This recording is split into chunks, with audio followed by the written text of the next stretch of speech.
So Bret didn't know I was on the phone. I was listening on the conversation. You were eavesdropping. Russo'sBrand.com, where the pros are the pros. Bret Hart did an interview on the Attitude Era podcast. When's Bret going to bury Al? I've never heard Bret bury Al. He's buried everybody else but Al. Maybe this is the one. I'm low on the list. I'm getting there. Maybe this is the one. Go ahead, Jeff. He was talking about the much talked about Survivor Series screwjob. He said, I always hear this crap. Like The Undertaker said a few days ago, they had to do what they were going to do because there was no other option. Bullshit. I had another 6 weeks left on my contract. There was a million things that could have been done. It was a case of liars and cheaters and backstabbers and guys that made that moment happen. Shawn, Triple H, Vince McMahon. I wish I knocked them all out. I have no regrets. I can't, and then he's talking about when Vince McMahon comes into the locker room. I can't believe Vince McMahon's actually going to confront me. We walked up to each other and locked up like a wrestling match, and I knocked him out with one punch. It was the greatest punch I ever threw. Absolutely beautiful uppercut. I lifted him about a foot off the ground, broke my hand, but it was the sweetest punch I ever threw. I wouldn't change a thing about it. Vince McMahon can rot in hell.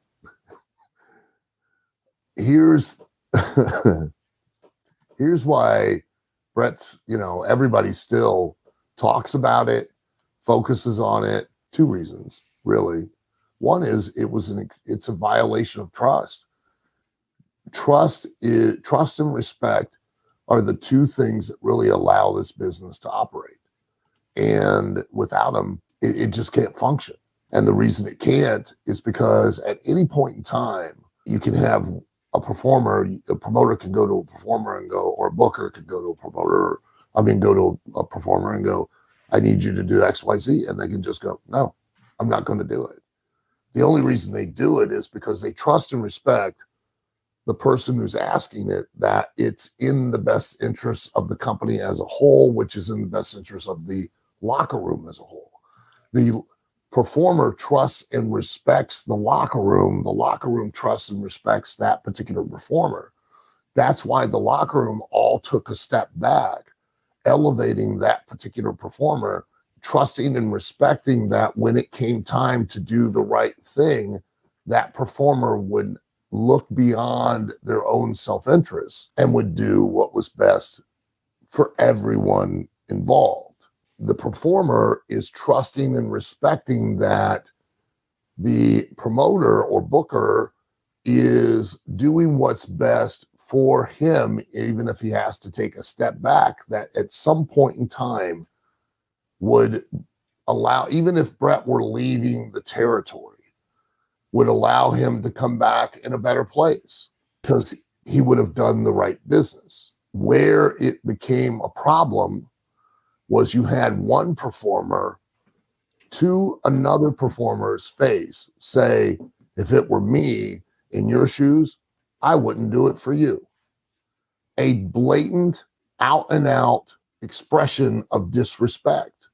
So now if you as the performer hear the other performer say, I wouldn't do the favor for you, you're going to go, well, I'm not going to do the favor for you.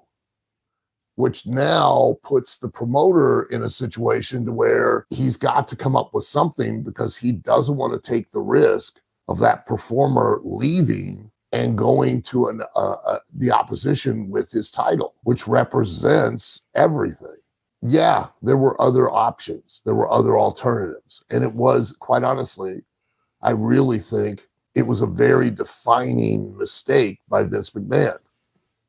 Defining in a way that demonstrated his real character. Defining in the sense that without that mistake, we wouldn't have had the Attitude Era, because we've talked about this. We would never have had Steve Austin at the level that Steve Austin was at if we hadn't had evil Vince McMahon.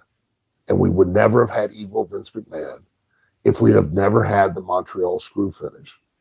And we never would have had that Montreal screw finish if Shawn Michaels had not directly to Bret's face said, I wouldn't put you over. And everyone that heard that knew he wouldn't, because he had in times and places when he should have returned the favor, he didn't. because it was that time, like I lost my smile. Yeah. Could I interject for a minute?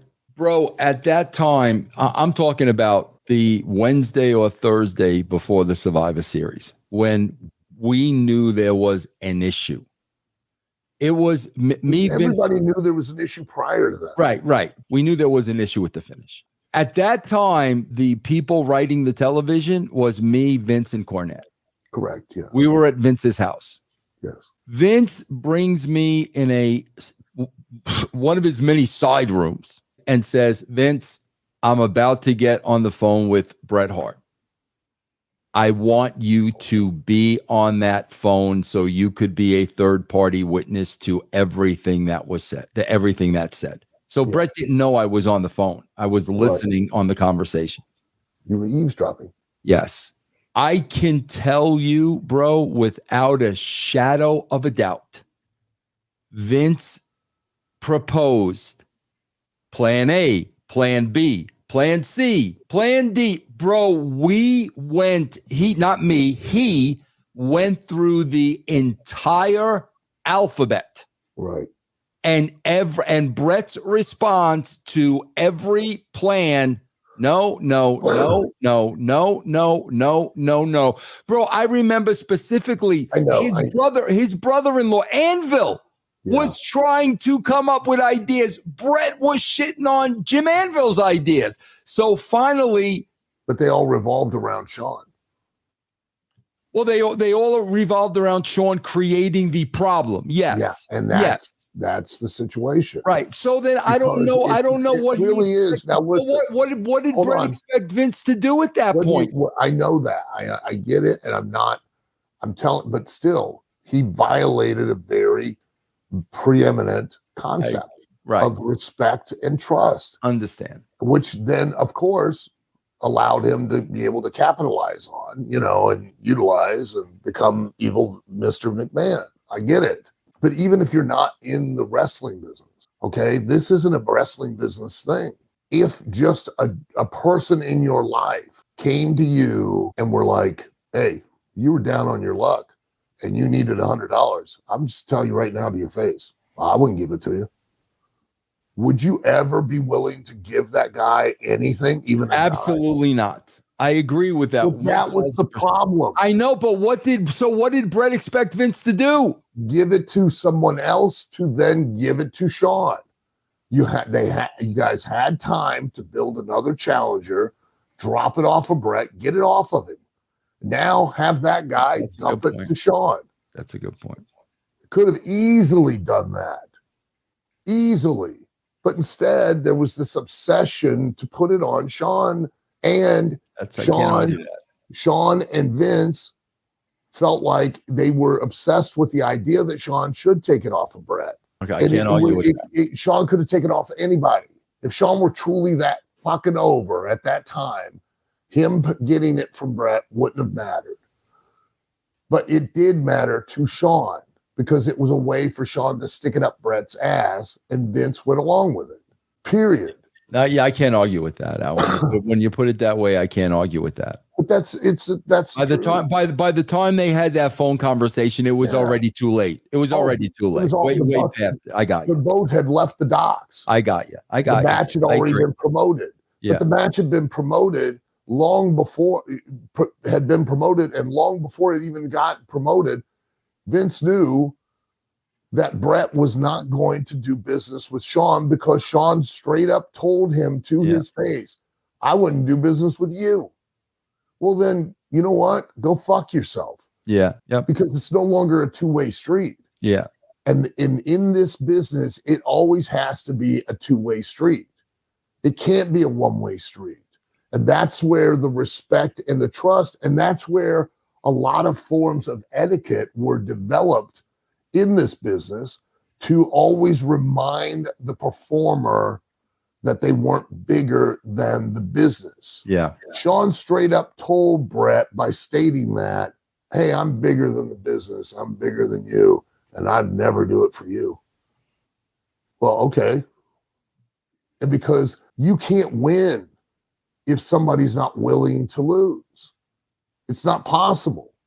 And that's why when you do win, you go, thank you. Back in the day, legitimately, as someone was pinning you, they would whisper, thank you.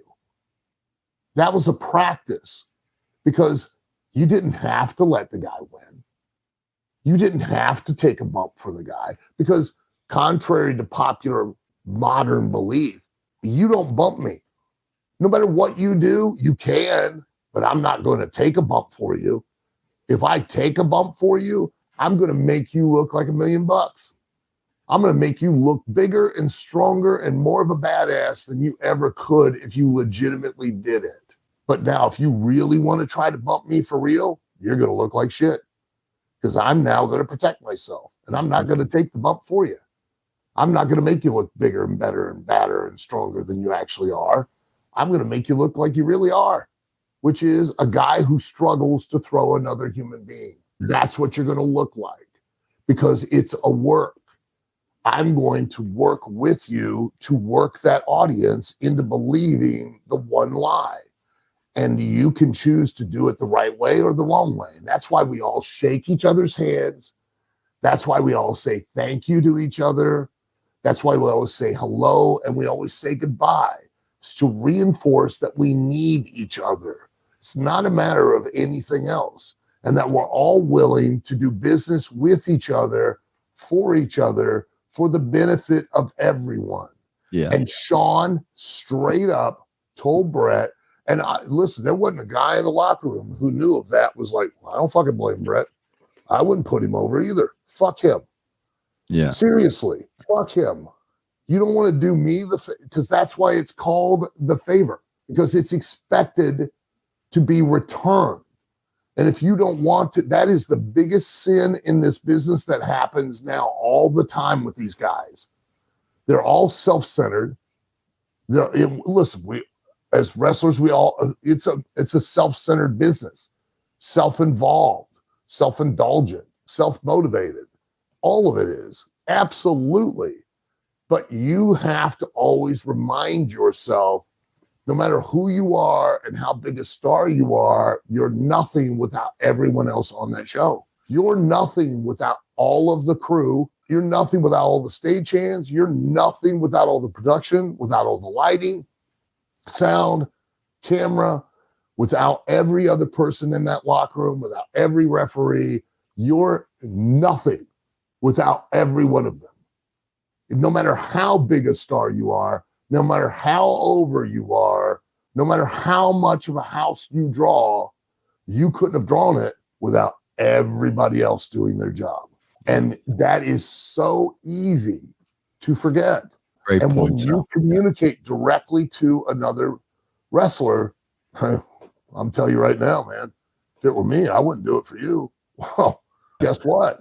I don't care where I'm at on the card. If you came to me and you told me that, I'd be like, well, I ain't doing it for you now. And the promoter comes and goes, you need to put Vince Russo over. I go, I ain't doing it.